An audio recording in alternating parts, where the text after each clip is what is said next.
aad iyo aad asxaabtayga qaaliga ah waa anigoo Mr. Wadani ah. saad u jeedaa maanta marka koowaad waa idin salaamay. Marka labaad sida aad u jeedaanba maanta waxaan idin soo dhigayaa amaan baa idin soo dhigaba diamondkii caddaa iyo sida saacadda loo saaraba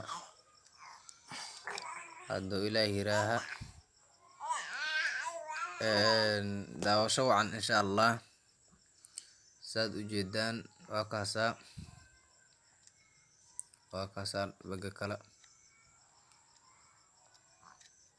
dhinaca kala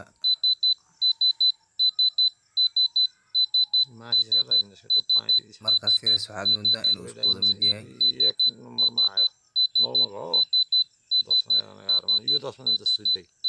aad iyo